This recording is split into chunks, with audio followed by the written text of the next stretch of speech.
You're living in the Matrix right now, but not the sci-fi kind, something more unsettling. A simulation your own mind built for you. And the worst part, you don't even know what's outside of it. When I say simulation, I don't mean Elon Musk's version.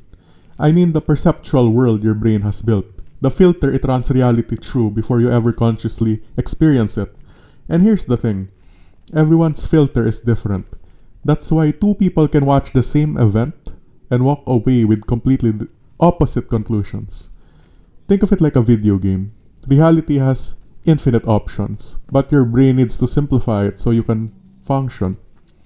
So it creates a world within the world, a story about what matters and what does not. The problem is, what got left out of that story? You don't even know it's missing. So how do you figure out what's outside your simulation? There are 3 specific questions I want you to sit with. Most people never ask themselves these, and if you're honest with yourself, the answers are going to be quite uncomfortable.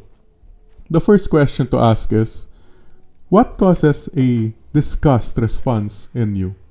This can apply to people or patterns of behavior that make you feel disgusted. You need to identify this because chances are you do not fully understand it well.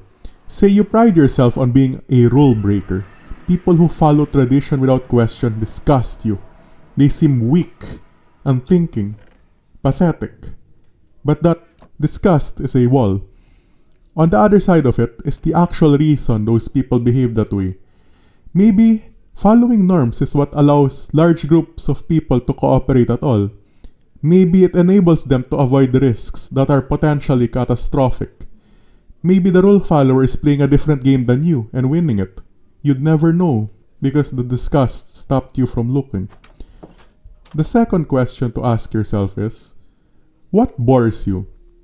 I'm not just talking about mild disinterest. Ask yourself, what makes you want to immediately change the subject? Because that boredom is your simulation actively filtering something out. And there's a decent chance it's filtering out something useful. For example, maybe you're someone who prides himself on being rational and logical. You value practicality and effectiveness, but you end up becoming apathetic towards people's emotional states. Or if they're seemingly being very emotional, you dismiss it as irrelevant. But perhaps it is possible that you will be more effective as a communicator or as a negotiator if you try as hard as you can to see where they're coming from and to empathize with them.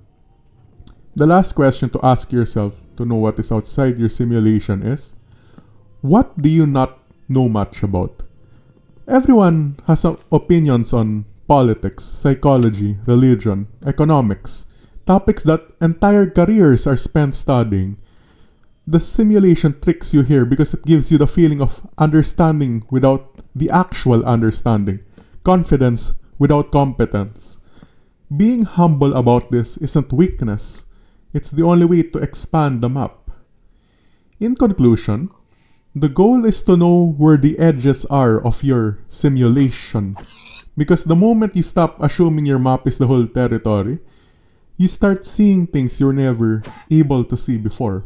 Ask yourself those 3 questions, be honest, and pay attention to what makes you uncomfortable. That's where your map runs out.